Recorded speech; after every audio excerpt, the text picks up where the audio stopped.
In diesem Video vergleichen wir zwei neue Taucheruhren, die in Kooperation mit PADI, der Professional Association of Diving Instructors, aufgelegt wurden. Beide Seiko-Modelle, die Heritage Diver SPB 501J1 und die Samurai SRPL 53K1, gehören zur professionellen Taucheruhrenlinie Prospex und sind jeweils mit grünen Zifferblättern und Automatikwerken ausgestattet. Der Preisunterschied zwischen den beiden Uhren liegt allerdings bei über 1000 Euro. Warum ist das so? Das schauen wir uns an. Allgemein sind die Uhren der Prospex-Linie bei Seiko im mittleren Preissegment angesiedelt und damit eine Stufe über den ebenfalls automatischen Modellen in der Seiko 5 Sports Kollektion, die eher vom Stil der Taucheruhren von Seiko inspiriert sind, als selbst wirklich welche zu sein.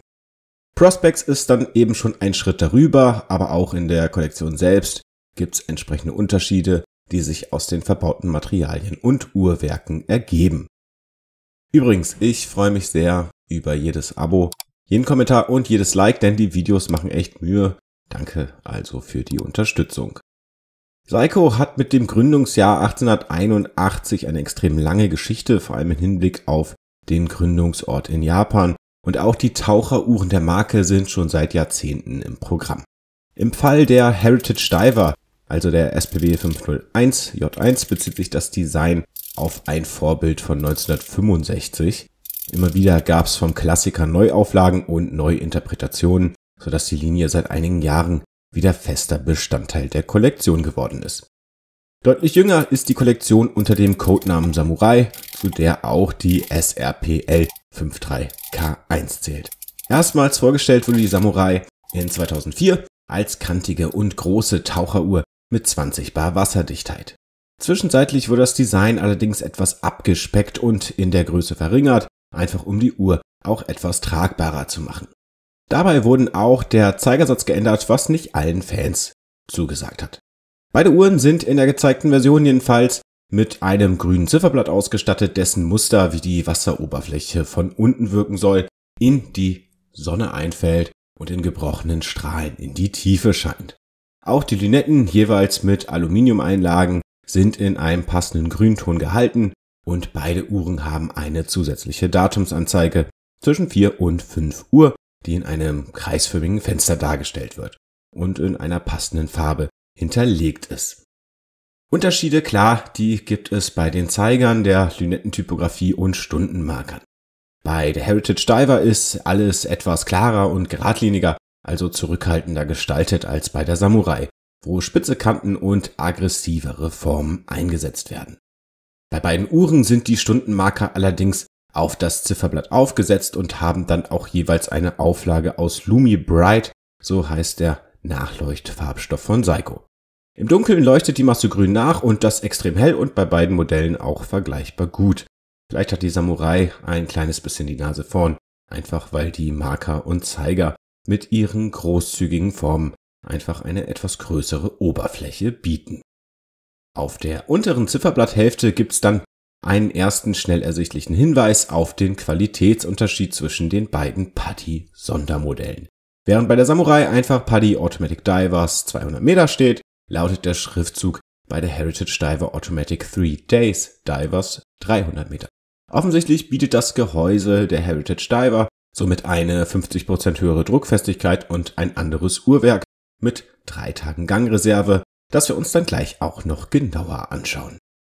Mit dem bloßen Auge nicht zu erkennen ist aber übrigens das Material des Deckglases, was bei der günstigeren Samurai aus gehärtetem Mineralglas, auch Hardlex genannt, besteht. Bei der Heritage allerdings aus deutlich kratzfesterem Saphirkristall. Bei den Abmessungen ist die Samurai insgesamt etwas größer als die Heritage. Sie misst 41,7 mm im Durchmesser und 12,25 mm in der Höhe. Die Abmessungen der Heritage sind entsprechend 40 mm und 13,02 mm. Allgemein kann man aber sagen, dass sich die Heritage einfach deutlich kleiner an meinem Handgelenk mit 17 cm Umfang angefühlt hat.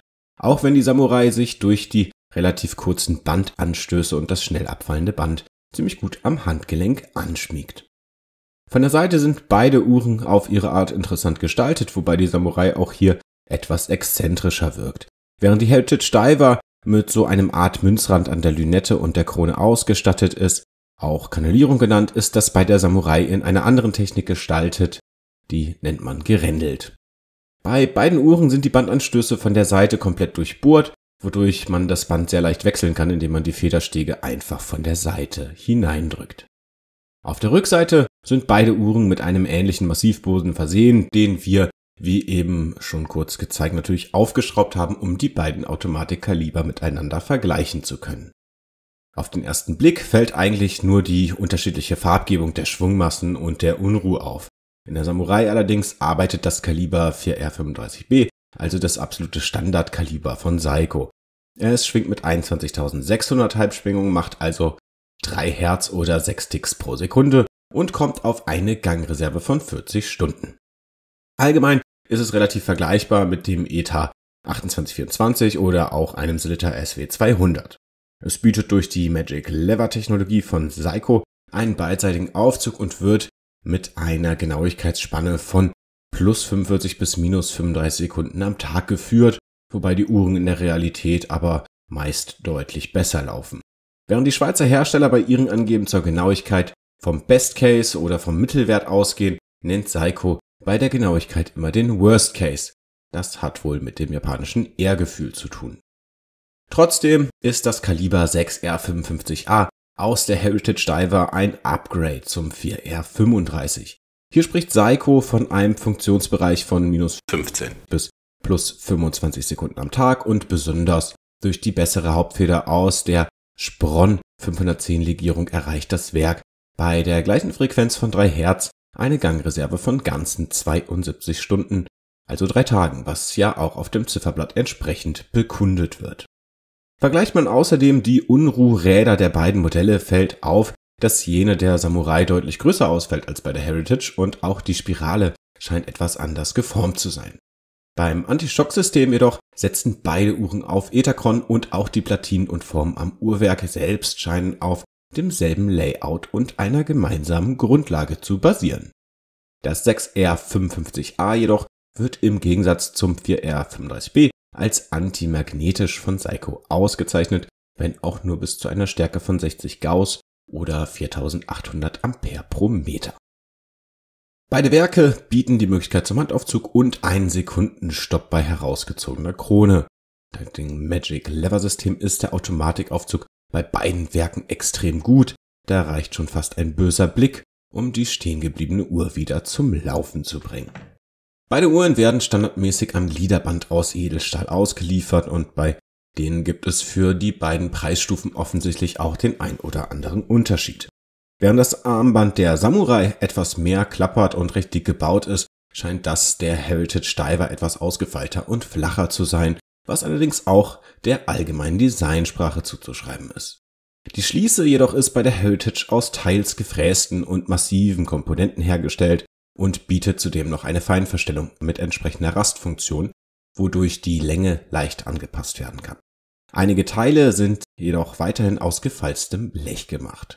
Das bringt uns dann auch gleich zur Samurai, die wirklich mit einer recht einfachen, gepressten Blechschließe ausgestattet ist. Bei der kann man lediglich über die 4 Löcher im Inneren die Größe anpassen, einen Sicherheitsüberwurf bietet aber auch sie. Bei beiden Uhren wird das Gliederband einfach durch Stifte zusammengehalten, die herausgepresst oder geschlagen werden müssen.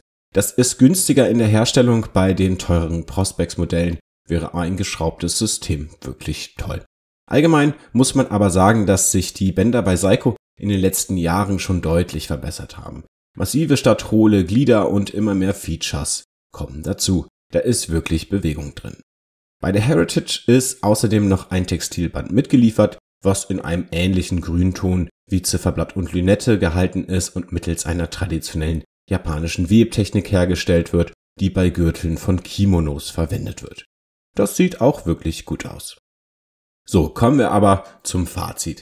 Die Heritage Diver kostet 1.750 € und die Samurai 670 €. Das ist wirklich ein Riesenunterschied und ganz ehrlich, mehr Uhr fürs Geld gibt es natürlich bei der Samurai. Die Heritage Diver ist wirklich etwas für Enthusiasten, also für Leute, denen die höhere Wasserdichtheit, das Saphirglas und das genauere Werk wirklich etwas bedeuten. Vom Design muss ich allerdings auch sagen, dass mir die Heritage Diver besser gefällt. Der Retro-Stil ist einfach wirklich ziemlich cool und die Geschichte hinter der Uhr ist ebenfalls ein Argument. Verglichen mit anderen Marken sind 1.750 € für das Gebotene wohl auch trotzdem relativ fair. Die Gegenüberstellung zeigt eigentlich ganz gut, wie die Preisunterschiede innerhalb der Kollektion von Seiko zustande kommen, auch wenn diese Pardee-Sonderedition natürlich nochmal teurer ist als normale Modelle. Aber was sagt ihr dazu? Welche Uhr würdet ihr wählen und wären euch die Unterschiede zwischen den Uhren das Geld wert? Ich freue mich auf eure Kommentare und auf das nächste Video. In der Zwischenzeit findet ihr hier ein weiteres. Viel Spaß dabei und bis zum nächsten Mal.